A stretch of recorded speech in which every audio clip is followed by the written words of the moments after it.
हालांकि मुझे लगता है ये जो अभी जंप है वो एक रिट्रेसमेंट है, बिकॉज अभी भी आप देखिए ग्लोबल मार्केट में जो चिंता है वो कच्चे तेल की चिंता है। कच्चा तेल देखिए 60 से खाली 90 ही तो आया है, हम्म। नहीं।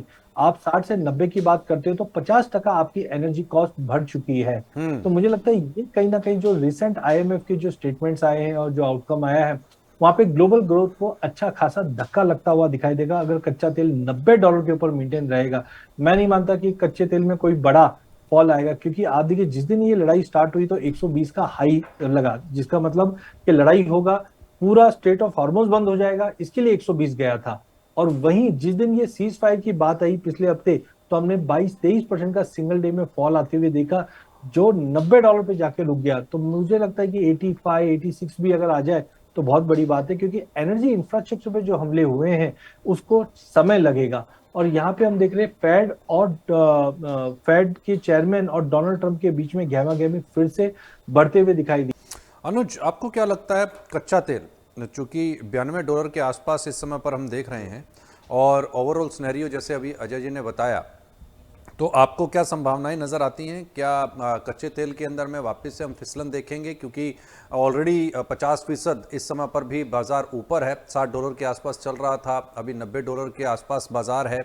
और सिनेरियोज को अगर हम देखते हैं, अगर शांति वार्ता चल रही है, तो ऐसे के अंदर में क्या ये मान करके चलें कि कच्चा तेल फिसलेगा यहाँ से, वापस से $60-70 आ सकता है, या ये तेजी बरकरार रहेगी? देखिए, क्रूड के जो भाव बढ़े थे वो वॉर की वजह से बढ़े थे।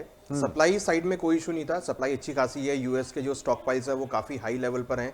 तो इसका मतलब ये है कि जो ड्रिलिंग है उसमें कोई प्रॉब्लम नहीं है, केवल इशू है सप्लाई होने में, या जो डिस्पैच है या फिर जो शिपमेंट्स है उसमें इशू आ रहा है। अब ट्रम्प साहब कह रहे हैं कि वो कहीं ना कहीं जो शिपमेंट्स हैं उसको चालू रखेंगे और अच्छी गतिविधि के साथ वो शिपमेंट आती हुई दिखाई देंगी। तो उससे काफ़ी हद तक जो एशियन कंट्रीज में डिमांड एक प्रेशर था वो यहाँ पर बनता हुआ दिखाई देगा। उसकी वजह से आपको भावों में नरमी आती हुई दिखाई देगी, क्योंकि शिपमेंट्स आएंगी डेफिनेटली, उसकी वजह से भाव नीचे आते हुए दिखाई देंगे। दूसरा इंपॉर्टेंट पॉइंट कि अभी लेटेस्टली ओपेक प्लस मेंबर्स ने कहा है कि जो ग्लोबल डिमांड है क्रूड की, वो ऐसे टाइम में भी अभी भी यहाँ पर उन्होंने कम आइडेंटिफाई करी है कि जो आगे टाइम में है ग्लोबल डिमांड कम हो सकती है। तो that is also a negative for the crude oil prices. तो हमें लगता है कि क्रूड के प्राइस बहुत इंक्रीज हो चुके हैं, अब शायद यहाँ पर उनका सेटल होने का टाइम है। शिपमेंट भी चालू हो गई है, ओपेक प्लस मेंबर्स का जो ऑब्जर्वेशन है डिमांड को लेकर वो भी आ गया है। और कहीं ना कहीं डेफिनेटली अब बाकी जो इकोनॉमीज है वो यहाँ पर कहीं ना कहीं अब बायोफ्यूल की तरफ इंक्रीज होती हुई दिखाई दी। रिसेंटली हमने देखा है कि मलेशिया ने भी जो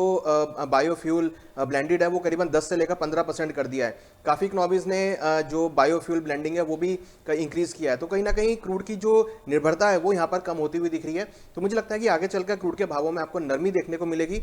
हालांकि जब तक ये वॉर चल रहा है तो मुझे लगता है कि 80 से लेकर $90 के बीच एक मोमेंटम हो सकता है, जिसके बीच प्राइस मूव होते हुए दिखाई दे सकते। ज़्यादा तेजी में एक्सपेक्ट नहीं कर रहा हूँ। 80 से लेकर $90 के बीच भाव जो है वो रह सकते हैं, कहीं ना कहीं $85-86 के आसपास प्राइस सेटल होते हुए नजर आएंगे।